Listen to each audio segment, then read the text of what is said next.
Next up, we have Ninjask. This cicada ninja first appeared in Ruby and Sapphire and infuriated many players who couldn't quite figure out how to get Shedinja as well. Myself included, because when my Ninkata evolved, I had a full party, so I didn't have an extra slot for Shedinja to appear. As for the anime, Paul had a Ninjask, and we all know how competitive he was, so this video is basically already made for us. Ninjask has the Paul stamp of approval and had a great competitive history. The end. Just kidding, Paul didn't know what he was doing. Somehow his Ninjask didn't have Flying Stab and lost to Ash's Infernate, and even anime logic has its limits. Today we'll examine how Ninjask performed in the competitive scene when wielded by the best players in the world. And so, we ask, how good was Ninjask actually? Man, Ninjask sure is sneaky. Sneaky like these data brokers. Don't let these data brokers sell your personal information with this video sponsor, Incogni. Created by our friends at Surfshark VPN. Have you ever signed up for a random inquiry online and gotten so many promotional email ads from random companies right after, with your spam folder being filled to the brim? Or you might have even had your information leaked through a data breach. This is because data brokers are selling your personal information online without you even knowing about it. Now, the good news is that you have the legal right to request these data brokers to delete your information and protect your privacy. The bad news is that it would take forever to do this manually. That's where Incogni comes in. Incogni is a service that protects your privacy by reaching out to data brokers on your behalf, requesting your personal data removal, and even dealing with their objections for you. Incogni makes the entire process easy and automated. And right off the bat, Incogni detected a bunch of data brokers I didn't even know existed that had my personal information. And right after granting them power of attorney, Incogni got right to work, and all I had to do was sit back and relax. Incogni is super affordable and extremely effortless. And the first 100 people to use the code FALSESWIPE at the link below in the description will get 20% off of Incogni. So if you want to take back control of your personal data and also help support the channel, click the link below. And in this video, we'll be going over these competitive formats. Packing nigh unparalleled initial speed, Swords Dance, an ability that boosted its speed at the end of every turn, and Baton Pass, it was immediately clear what Ninjask's role was. Oh, but its defensive typing was so terrible and it was so frail. Nothing would ever let it actually grab a Swords Dance boost. First of all, not true. Ninjask could take a hit from plenty of Pokemon, especially since it could easily invest in bulk. Even without any speed investment, it outran basically everything. It hit a 356 speed stat, which was only outrun by Starmie, Dugtrio, Aerodactyl, and Jolteon. It could either max out its bulk and just use Protect to gain the speed boost it needed to outrun these, or, if this sounded too exploitable, it could instantly outrun all of them with minimal investment and still packed plenty of bulk. Second of all, it didn't always need to grab a Swords Dance. Passing speed boost was already plenty useful, and it could also equip itself with a Pinch Berry, usually the attack boosting Lychee Berry, which it could activate for itself with ease through the same substitute it used to accrue speed boost. With this ability to so easily pass speed and attack boost, Ninjask could turn already dangerous physical monsters like Tyranitar, Heracross, and Salamence into game enders, though the primary recipient of its efforts was Metagross, whose clear body prevented Intimidate spam and whose immense bulk and lack of quadruple weaknesses made it easy to switch in against most Pokemon. As such, the sight of a Ninjask in the lead position always filled the opposing player with apprehension. If not careful, they could potentially lose the game right off the bat. However, hinging pretty much the entire game on such an early game strategy was generally unsuccessful. It was far too difficult to be at all consistent with this approach against an unrevealed full health team. Advance simply didn't have the monstrous power level that would let even an attack and speed boosted Metagross instantly cleave through an entire team.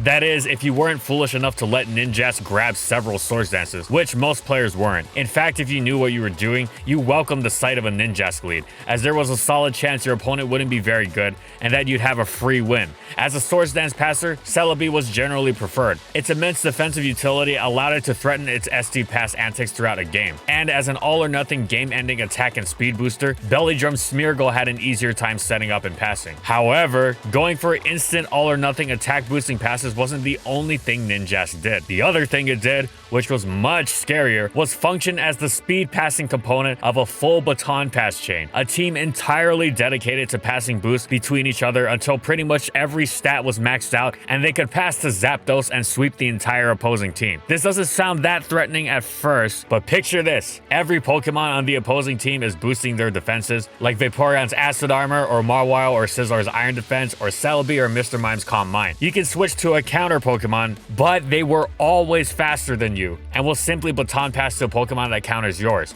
and their boosts are still intact. This process repeats over and over, and you are helpless to do anything about it. Eventually, you can't even break their substitutes, especially because Smeargle has set up Ingrained for the team. Your only recourse is to hope that every single attack you use is a critical hit, because otherwise you have absolutely no chance. The baton pass chain, once set up successfully, is always at the advantage, and it is nearly impossible to lose. Other options like Taunt, Perish Song, Haze, and phasing moves certainly existed, but they were difficult to fit and weren't even guaranteed to work. Good baton pass teams packed measures to account for them and lost little by doing so. This was why there were huge arguments about baton pass. There was very little quote-unquote skill in a game against it. The baton pass user always had their moves explicitly spelled out for them. Boost, substitute, baton pass until it was time to sweep. While the player playing against baton pass either had the tools to handle a baton pass team or they didn't. Baton pass was considered too powerful for what it did, but in the days of advanced being current, or simply being referred to as OU then by its generation, bans were very rare. Instead, baton pass didn't see much tournament usage because of a smaller knit community which placed strong emphasis on skill and even honor. If one used baton pass, they would basically be admitting that they couldn't beat the other player through skill and were trying to get lucky by catching them unprepared. In essence, baton pass was the ultimate form of a matchup fish team.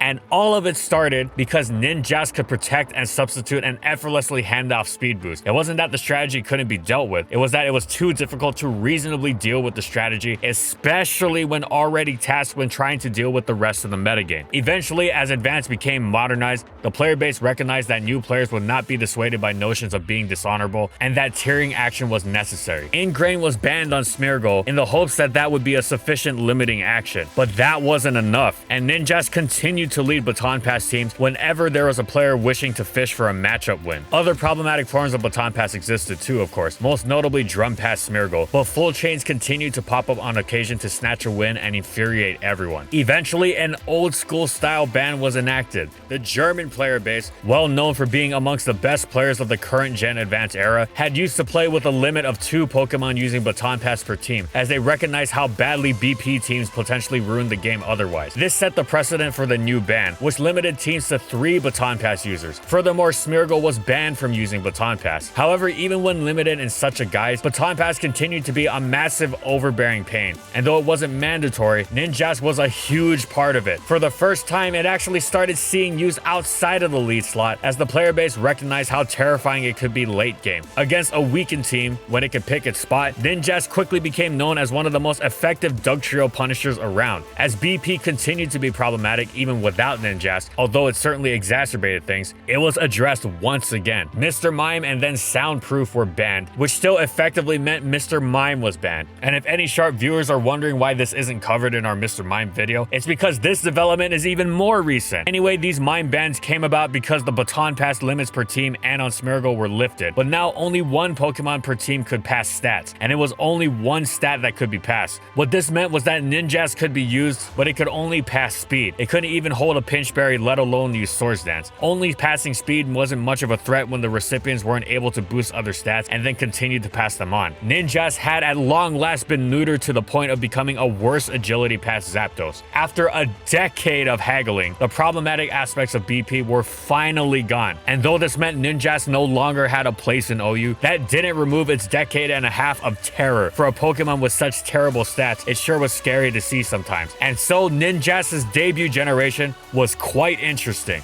Surely there was no way Ninjask could do Ninjask things in Generation 4. How could it and its full chain baton pass friends possibly keep up in such an immensely power crept gen, especially with Stealth Rock, new boosting items, and huge base power moves? Well, for most of the generation, it didn't, and was seen mostly as a joke. But eventually certain players saw its potential for brokenness, started playing around with it, and what do you know, it worked just like it did in Advanced. It wasn't the most immediately problematic aspect of BP in Gen 4. That dishonor went to Gliscor Pass, but full chains were immensely troublesome, and several players saw success from abusing how completely incapable most offensive teams were of dealing with them. It was the same strategy. Ninjask would effortlessly grab its speed boost, then hand them off to its teammates who would spam boost between them until they passed to a super boost to Togekiss for an easy sweep. Of course, the sight of a Ninjask lead just screamed BP, but knowing what it was going to do didn't mean you could stop it. That was baton pass for you. You pretty much knew everything your opponent was going to do on every turn for the whole game, and it wouldn't matter because there was nothing nothing you could do to disrupt it. Eventually, Ninjask wasn't even a requirement on full chains, as rock polished Gliscor came to be used as a substitute. Players liked it because it meant that it could lead with Electrode instead, who could give the chain perfect setup opportunity with Light Screen and Taunt. However, just because it wasn't a requirement didn't mean that Ninjask didn't continue to be a formidable presence on such teams, striking fear into the opponent's heart right from turn 1. Its antics were a powerful contributor to full chain teams being axed. A ban was enacted where teams could only have one baton pass user, and said BP user could not pass speed and another stat.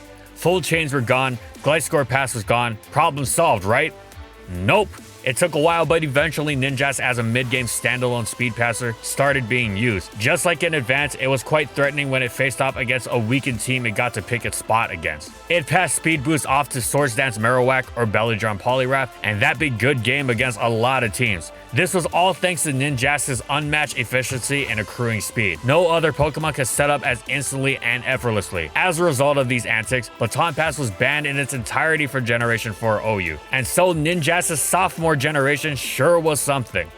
It took a while for full chains to take off in Generation 5, as everybody was too busy being impressed by the million more immediately destructive things Black and White had brought to the tier, but take off they did. Even with Team Preview telling the opponent exactly what Ninjask's teammates were, it wasn't too much easier to deal with BP teams. Part of this came from the nature of Baton Pass, where knowing what you were facing didn't exactly mean you could beat it. But another significant part came from a new edition of Generation 5 seemingly designed to be the perfect addition to such teams: Magic Bounce Espeon. It functioned beautifully as both an answer to phasing moves and taunt, and as the final recipient of the Baton Pass chain. Full chains weren't the only form of Baton Pass around, of course. Smash Pass was similarly devastating, but Full Pass, as it was referred to, was one of the most horrifying things to see in Team Preview. And this was in a metagame with Sand Rush Excadrill under permanent sand. It wasn't just dealing with Baton Pass that was difficult, it was dealing with Baton Pass you didn't know was coming. Obviously, BP was as high risk, high reward as you get, though its surprisingly high consistent made other such strategies jealous. As a result, it wasn't going to be a common playstyle, but it was the unexpected BP that was the deadliest, and building teams to deal with a metagame as chaotic as Gen 5 OU was already monstrously difficult without considering something as comparatively niche yet absurdly overpowered as BP. Comprising one's team on the off chance one faced BP was generally a bad idea because there were plenty of other big threats that would actually be faced regularly. In this sense, BP increased already prevalent matchup disparity. It would disappear for a while, then appear on a big stage and snatch some victories and make everyone angry, then disappear again until everyone forgot about it, and then come back again and rinse and repeat. This process repeated for several years until finally the player base had enough and proposed a solution that targeted both Smash Pass and the Ninjask-led full chain antics. Teams were only allowed one Baton Pass user, and that BP user could not pass both speed and another stat. As such, Ninjask's time in OU came to an end. For the first time, it had actually tumbled into UU and below, winding up all the way down in NU. But its supporting casts were never good enough to justify its use in any of the lower tiers. Nevertheless, in a strange roundabout way, Ninjask was now 3 for 3 in messing up OU. We must even mention that, though it was an unreliable gimmick, some players even tried making Ninjask-led full chain teams work in Ubers. That's the power of BP for you, Ninjask running around with Arceus and company. Ninjask was made completely obsolete by one enormous addition brought about by Generation 6. Scolipede, who already had Baton Pass, received speed boost as well. It could now do everything Ninjask could, but better. Its stats were better, its typing was better, it could even pass Iron Defense if it really felt like it. There was no reason to use Ninjask when Scolipede existed. As such, nobody did. Funnily enough, after a long series of bans, Scolipede's speed pass resulted in BP being axed from ORAS completely. Ninjask probably would have done it itself if Scolipede hadn't received speed boost, probably. So what did this mean for non-BP Ninjask? Well, there was a new lowest tier now in the form of PU. So could it eke out viability for itself as an offensive threat? The answer? Yes! It was obviously massively hindered by its enormous Stealth Rock weakness, which was more than your standard inconvenience for an offensive Pokemon, especially one who used U-turn as stab. However, with the right support, Ninjask could be quite a threat. Its stab combination in conjunction with a solid attack stat ripped through a significant portion of the tier, targeting popular Pokemon like Behem, Leafeon, Grumpig, and Monferno. It had the the power to chunk neutral targets nicely too. Ninjask was particularly excellent because of its revenge killing qualities, which it was nearly unmatched at. It was faster than choice Scarfers. Outrunning Scarf, Mr. Mime, and Rotom Frost was absolutely excellent, and by extension, so was outrunning the huge portion of the metagame that those Scarfers already outran. This was especially useful in the late game. Ninjask had vicious cleaning potential. Now of course Ninjask's flaws were significant. Its huge rock weaknesses required much more than your average level of support, and it struggled against common physical walls like Mawile, Probopass, and Audino. However, it wasn't supposed to be a world beater. It was supposed to be a solid offensive Pokemon with unique, valuable qualities, and at that job, it succeeded. It was nice to take a break from all the Baton Pass and to see that Ninjask could just be a regular Pokemon as opposed to a cog in a chain. And so Generation 6 was a pleasant change of pace for the Jask. Ninjask wasn't going to be overcoming its status of being outclassed by Scolipede anytime soon, and Baton Pass wound up getting banned fairly early into Generation 7. Anyway, sadly, Jask wasn't going to be finding a niche in PU this time around. The tier had been monstrously power crept, and Jask's frailty and lack of power made it nearly impossible to justify over the large swaths of more consistent choices. Sure, there was some potential for Z-moves to give it a dig turn Tectonic Rage that would turn the tables on would-be answers like Aggron, but given its stat spread and horrendous typing, Ninjask was just too gimmicky. As such, it dropped to untiered, and so Generation 7 was a completely forgettable one for our Cicada friend. But this was only temporary.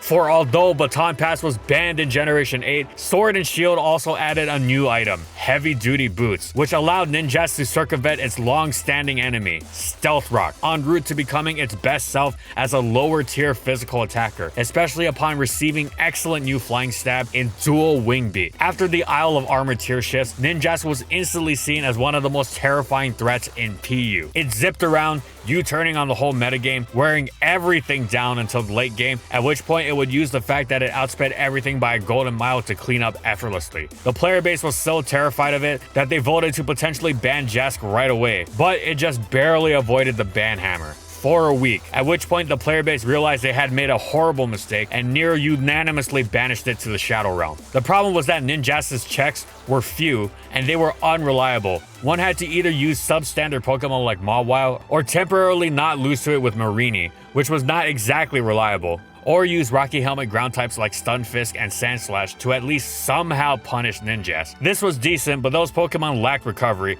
and didn't exactly take U-turn well, especially if Ninjask used Swords Dance prior, then got to hit them and switched out, meaning it didn't even have to fear their retaliation. Pretty much nothing else stood a chance. In addition to the aforementioned unreliable defense checks, the offensive options just didn't exist, since Ninjask naturally outran Scarfers with ease without even using Protect. Now, some players thought Ninjask itself was fine, and it was Ninjask in conjunction with Berserker that was too much for the tier, as the duo would overwhelm bulky ground types together, who couldn't possibly handle both of them. Whatever it was, Berserker was banned alongside Ninjask. Ninjask was no stranger to being around bans, but for the first time, it was banned itself, and no part of it had anything to do with Baton Pass. Then there was the story of Ninjask's adventures in the tier above, Enu. At first, everyone thought it was basically a joke, except for one player, who spammed the daylights out of it and wouldn't stop talking about how good it was for months on end. Eventually, more players caught on, realizing that such a fast Pokemon with strong stab U-turn in a tier of Pokemon with low stats actually sounded pretty good. The turnaround was extreme. Going from joke Pokemon to one with a decent niche is fine, but almost overnight, a significant portion of the player base 180'd hard and started saying it was outright broken and needed to be banned. Of course, there were also the players who stubbornly maintained how terrible Ninjask still was. This kind of extreme divisiveness on a Pokemon's viability is as rare as it is interesting. How was Ninjask performing in practice? Pretty much the same as it had in PU actually. It would freely beat up on its answers with U-turns, possibly boosted by Swords Dance, until those recovery lacking moves had been worn down and Ninjask would outrun and sweep through everything else. It effortlessly tore through several top Pokemon like Gallade, Whimsicott, Ribombee, Alolan Persian, and pretty much everything that had been damaged a little bit. Its few checks like Escavalier and Weezing were outlasted and overwhelmed easily. Ninjask's excellence persisted, and eventually its potential brokenness was put to a vote, but it wasn't banned, and it continues to have a solid place in the tier today, and in PU as well. The Crown Tundra expanded the Pokedex, and Ninjask was far less overpowered in a metagame with the likes of an amazing counter in Togedemaru and the dominance of Charizard. However, Ninjask is still quite fearsome, and if used right, continues to put in a lot of work. So overall, Ninjask has had one whale of a Generation 8 and didn't have to Baton Pass at all.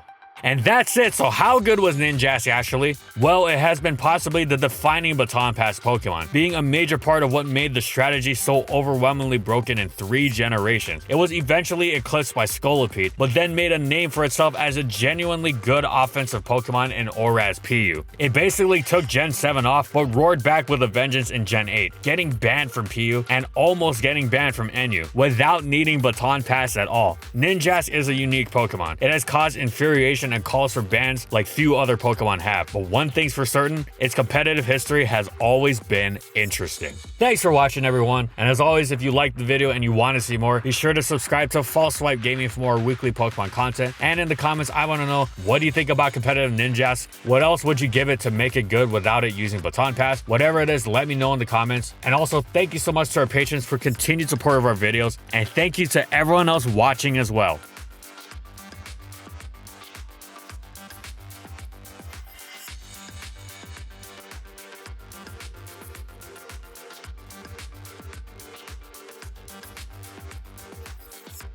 And follow my crew on these social media platforms. And that's all I got. See you next time, everyone.